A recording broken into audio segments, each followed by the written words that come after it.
Hello students, आपका मेरे channel smart study में स्वागत है।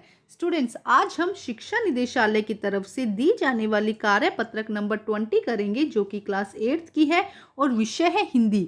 ये वर्कशीट 3 दिसंबर 2020 की है। तो आइए शुरू करते हैं आज की वर्कशीट शुरू करने से पहले प्लीज़ मेरे चैनल को सब्सक्राइब कर दीजिए। तो आइए देखते हैं आज की वर्कशीट, जहाँ पहिया है। बेटा, पिछली वर्कशीट में हमने देखा था पुडुकोट्टई जिले की बात चल रही थी, जहाँ पे जो कि भारत का एक बहुत पिछड़ा हुआ जिला है, वहाँ पे जब औरतों ने साइकिल चलाना शुरू किया, महिलाओं ने साइकिल चलाना शुरू किया, तो इसके लिए भी उन्हें एक सामाजिक आंदोलन करना पड़ा।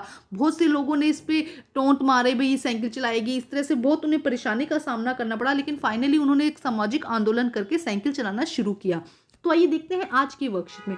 फातिमा एक माध्यमिक स्कूल में पढ़ाती है और उन्हें साइकिल चलाने का एक ऐसा चाव लगा दिया कि वह हर शाम आधा घंटे के लिए किराए पर साइकिल लेती है। एक नई साइकिल खरीदने की उसकी हैसियत नहीं है। फातिमा ने बताया कि साइकिल चलाने में उसे खास तरह की आज़ादी है। तो देखो, यहाँ फातिमा के बारे में बताया गया कि फातिमा क्या है, एक माध्यमिक स्कूल में पढ़ाती है और स्कूल में साइकिल चलाने का उसका ऐसा चाव लगा कि वो हर आधे घंटे शाम को आधा घंटा साइकिल किराए पर लेकर चलाते हैं, क्योंकि खुद साइकिल वो नहीं खरीद सकती है, इसीलिए उसकी हैसियत नहीं है, मतलब उसके पास में इतना पैसा नहीं है कि वो साइकिल खरीद सके। तो वो क्या करती है, किराए पर साइकिल चलाना चाहती है और उसे लगता है कि जब वो साइकिल चला रही है तो उसे एक आज़ादी अनुभव होती है, हमें किसी पर निर्भर नहीं रहना पड़ता। वो कहते हैं कि साइकिल चलाते तो हमें किसी पर निर्भर रहना नहीं पड़ता, मैं इसे नहीं छोड़ूंगी। जमीला और फातिमा और उनकी मित्र अवकन्नी, इन सब की उम्र लगभग 20 वर्ष के आसपास है। उन्होंने अपने समुदाय की अनेक युवतियों को साइकिल चलाना सिखाया। इस जिले में साइकिल की धूम मची है। इसकी प्रशंसकों में है महिला खेतीहर मजदूर, पत्थर खदानों में मजदूरी करने वाली औरतें, गांवों में काम करने वाली नर्सें, बालवाड़ी और आंगनवाड़ी कार्यकर्ताओं, बेशकीमती पत्थरों को तराशने वाली औरतें, स्कूल की अध्यापिकाएं भी साइकिल जमकर इस्तेमाल करती है। तो देखो, जैसे जैसे इन्होंने शुरू किया, इसके अलावा और भी बहुत सी जो लेडीज थी, उन्होंने क्या किया, महिलाओं ने क्या करना शुरू कर दिया, साइकिल चलाना शुरू कर दिया। तो यहाँ पे बहुत सारे नाम दिए गए हैं। खेतीहर मजदूर, मजदूरी करने वाली, गाँव में नर्सें, बालवाड़ी आंगनवाड़ी की, बेशकीमती पत्थर को तराशने वाली औरतें, इसके अलावा ग्राम सेविकाएं, दोपहर का भोजन पहुंचाने वाली औरतें भी पीछे नहीं थी। सबसे बड़ी संख्या तो उन लोगों की थी जो भी नव साक्षर हुई है, मतलब, और धीरे धीरे नंबर बढ़ रहा था उनका साइकिल चलाने वाली औरतों का, जो कि नव साक्षर, जो अभी भी पढ़ना जिन्होंने शुरू किया था।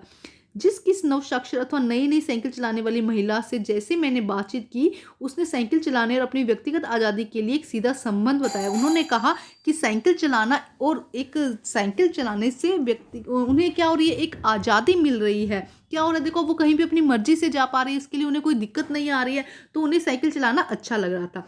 साइकिल आंदोलन की एक अगुआ का कहना था, अगुआ का होता है आगे चलने वाला, साइकिल चलाने की एक अगुआ का कहना था कि मुख्य बात यह है कि इस आंदोलन में महिलाओं को बहुत आत्मविश्वास प्रदान किया। देखो, जब हम अपना काम खुद करने लग जाते हैं तो हमें अपने आप पर आत्मविश्वास हो जाता है कि हम ये काम कर सकते हैं। तो धीरे धीरे क्या हुआ, उनको आत्मविश्वास पैदा हुआ उनके अंदर। महत्वपूर्ण बात यह है कि इनमें पुरुषों पर उनकी निर्भरता कम कर दी। अब पहले तो क्या था, कहीं पे भी जाना है, कोई भी सामान लाना है, तो वो पूरी तरह से पुरुषों पर निर्भर थी। लेकिन जब धीरे धीरे उन्होंने साइकिल चलाना सीखा, तो उनकी जो पुरुषों पर निर्भरता थी कि हर काम पुरुष ही करेंगे, तो ये निर्भरता कम हो गई। अब हम प्राय देखते हैं कि कोई औरत अपनी साइकिल पर 4 किलोमीटर की दूरी पर आसानी से तय कर पानी लाने जाती है। अब देखो, औरतों ने काम करना शुरू कर दिया कि कोई पानी लेने जा रही है, कभी कभार साथ में उनके बच्चे भी होते हैं। यहाँ तक कि साइकिल से दूसरे स्थानों पर सामान ढोने की व्यवस्था भी खुद की जा सकती है। लेकिन यकीन मानिए, जब इन्होंने साइकिल चलाना शुरू किया तो इन लोगों ने जमकर प्रहार किया। अब ये कह रहे हैं कि जब उन्होंने साइकिल चलाना शुरू किया था, तो उस समय जो वहाँ के लोग थे, गांव के लोग थे, खास करके जो मेल थे, जो पुरुष थे, उन्होंने क्या किया, जमकर प्रहार किया।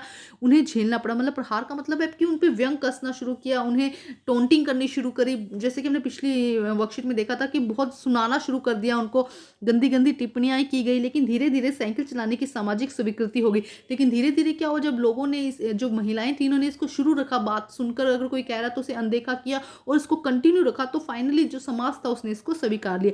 इसीलिए महिलाओं ने इसे अपना लिया। जब स्वीकृति मिल जाती है किसी चीज़ की समाज के थ्रू कि हाँ, आप ये काम कर सकते हैं, तो क्या हो, फिर महिलाओं ने इसको अपना लिया। तो बेटा, कुछ शब्दार्थ दिए गए हैं यहाँ पे। चाव, चाव का मतलब होता है कि शौक, हमने बड़े चाव से ये काम किया, मतलब शौक से ये काम किया। हैसियत मतलब कि औकात, भाई उसके पास में कितनी धन दौलत है। हैसियत का मतलब यहाँ से आ जाता है। इस्तेमाल का मतलब है कि प्रयोग, कितना उपयोग में लाई जाती है चीज़ें। अगुआ मतलब कि आगे चलने वाला। अब हम करते हैं इसके क्वेश्चन आंसर बेटा। पुडुकोट्टई जिले में साइकिल का इस्तेमाल कौन सी महिलाएं करती थी? तो देखो बेटा यहाँ पे बहुत अच्छे से दिया गया है, इसका आंसर मैं लिखवा भी देती हूँ बट यहाँ पे बहुत अच्छे से दिया गया है कि महिलाएं फर्स्ट क्वेश्चन का आंसर खेतीहर महिलाएं, मजदूर, पत्थर खदानों में मजदूरी करने वाली औरतें, गांवों में काम करने वाली नर्सें, बालवाड़ी और आंगनवाड़ी कार्यकर्ता, बेशकीमती पत्थर को तराशने वाली औरतें और स्कूल की अध्यापिकाएं भी साइकिल का जमकर इस्तेमाल कर रही थी। ग्राम सेविकाएं और दोपहर का भोजन बनाने वाली औरतें भी पीछे नहीं थी। तो फर्स्ट का आंसर ये हो जाएगा बेटा। देखो इतनी सारी औरतें यहाँ पे आपको लिखना है कि किस किस तरह की औरतें कैसे कैसे साइकिल का यूज करने लग गई थी। देखो ठीक है, नेक्स्ट क्वेश्चन देखिए, आपके अनुसार महिलाओं ने साइकिल चलाने और अपनी व्यक्तिगत आज़ादी के बीच एक सीधा संबंध बताया होगा। क्यों? देखो अब साइकिल चलाने से क्या हुआ, उनका आत्मविश्वास बढ़ा। अब वो अपना काम अपनी मर्जी से कर रही थी। जब उनको जाना है, उन्हें किसी पे डिपेंडेंट नहीं रहना पड़ रहा है कि भाई जब मेल आएंगे तब उसको लेकर जाएंगे, भाई लेके जाएगा, हस्बैंड लेके जाएगा, नहीं। अब वो साइकिल चलाना सीख गई है और अपना काम खुद कर रही है। इसीलिए क्या हो रहा है, उन्हें एक आज़ादी सी मिल गई है। तो आइए करते हैं इसका आंसर हम।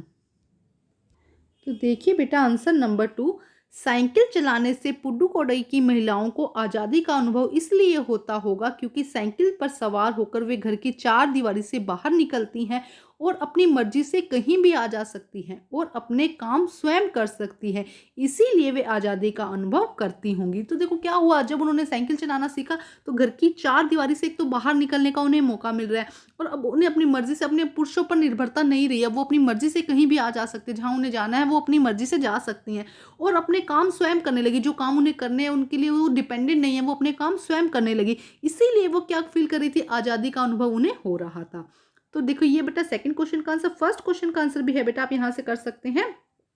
पुडुकोट्टई जिले में खेतीहर मजदूर महिलाएं, पत्थर खदानों में मजदूरी करने वाली औरतें, गांव में काम करने वाली नर्स, आंगनवाड़ी कार्यकर्ता, स्कूल की अध्यापिकाएं, बेशकीमती पत्थरों को तराशने वाली औरतें सभी साइकिल का इस्तेमाल करती थी। चाहे तो जो निशान लगाया है बेटा आप फर्स्ट का वहां से कर लीजिए, चाहे आप फर्स्ट क्वेश्चन का आंसर यहां से कर लीजिए।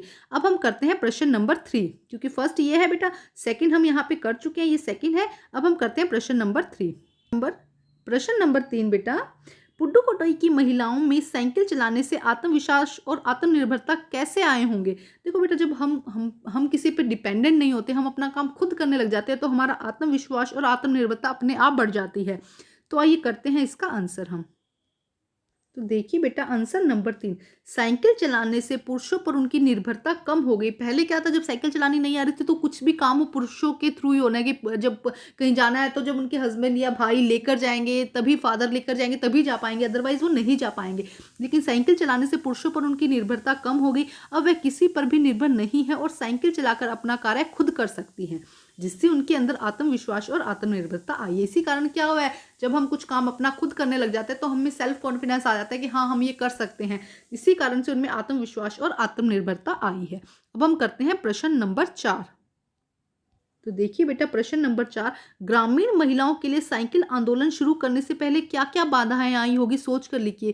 तो देखो बेटा जो लोग थे जब साइकिल चला रहे थे, बहुत से लोग फबिया कसते थे, मतलब टोंट कहते थे कि ये साइकिल चलाएगी। इस तरह से बहुत सारी परेशानियां आई। फिर उन्होंने सामाजिक आंदोलन किया, तब जाके उन्हें इस चीज़ की परमिशन मिली। तो आइए करते हैं इसका आंसर।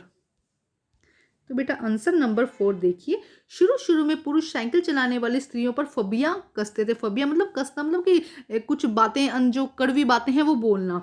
शुरू शुरू में पुरुष साइकिल चलाने वाली महिलाओं पर या स्त्रियों पर फबिया कसते थे। स्त्रियों को पुरुष प्रधान समाज में अपने साइकिल आंदोलन के कारण अनेक सामाजिक और मानसिक कष्ट सहने पड़ते थे, और अनेक तरह के मानसिक और शारीरिक कष्ट भी सहने पड़ते थे। यह कष्ट उनके लिए बाधा बनकर सामने आए। तो ये जो कष्ट थे, देखो एक कोई बार बार आपको टोंट मारे कि आप ऐसा नहीं कर सकते, ऐसा नहीं कर सकते, ये करने चले हो, तो हम क्या होता है, हमारा मानसिक जो हमारा दिमाग है ये हमें परेशान करने लग जाता है, या उन्हें शारीरिक कष्ट भी होता होगा इसके लिए। तो इस तरह से उन्हें बाधा पहुंचाई गई उनके काम में। लेकिन फाइनली वो जब अडिग रहे अपने काम को करने के लिए, पूरी तरह से लगे रहे, तो फाइनली वो ये काम कर लिया और उन्हें परमिशन मिल गई। अब हम करते हैं प्रश्न नंबर 5। देखिए बेटा प्रश्न नंबर 5 गतिविधि है, यदि पहिया ना होता तो क्या होता, कल्पना कर वह बड़ों की सहायता लेकर बताइए। सोचो कि अगर पहिया ना होता तो आज हम इतना आसानी से एक जगह से दूसरी जगह जा रहे हैं, हमारी कार, गाड़ी, बस, ट्रेन जो भी चल रही है पहियों की बदौलत ही तो चल रही है बेटा। तो कुछ भी ना होता, और सोचो जब इतनी मशीनरी आवाजाही कहीं नहीं होती तो बहुत सारे जो सामान है वो नहीं बन पाते ना, क्योंकि देखो अगर एक जगह से दूसरी जगह आना जाना ही मुश्किल है तो बहुत सारी मशीनरी बन ही नहीं पाती। तो आइए करते हैं इसका आंसर हम। अब हम करते हैं प्रश्न नंबर 5, पहिए ने हमारी जिंदगी को नई उड़ान दी है। अगर पहिया ना होता तो यातायात के साधन ना होते। देखो जितनी बस, गाड़ी, ट्रेन सब क्या है, पहियों के दम पे तो चल रही है बेटा। तो यातायात के साधन ना होते, हमारी ज़िंदगी इतनी आसान ना होती। छोटे से काम के लिए हमें घंटों लग जाते हैं, समय की बर्बादी होती। देखो इतना सारा, अगर पहिए ना होते तो देखो ना कोई गाड़ी बस होती, ना आने-जाने का साधन होता, इतना आसान होकर कहीं जाना है तो बहुत लंबा टाइम लगता है उसके लिए, तो समय की कितनी बर्बादी होती ना। तो पहिए से हमारी ज़िंदगी को नई उड़ान मिली है। अगर पहिया ना होता तो यातायात के साधन ना होते, हमारी ज़िंदगी इतनी आसान नहीं होती और छोटे से काम के लिए हमें घंटों लग जाते हैं, हमारे समय की बहुत ज़्यादा बर्बादी होती है। हमारा इतना विकास नहीं हुआ होता अगर पहिए ना होते तो। ठीक है स्टूडेंट? तो बेटा आज की जो वर्कशीट है वो कंप्लीट होती है। वर्कशीट कंप्लीट करके अपने टीचर से चेक कराइए और प्लीज़ मेरे चैनल को लाइक कीजिए, सब्सक्राइब कीजिए और शेयर कीजिए। Thank you students.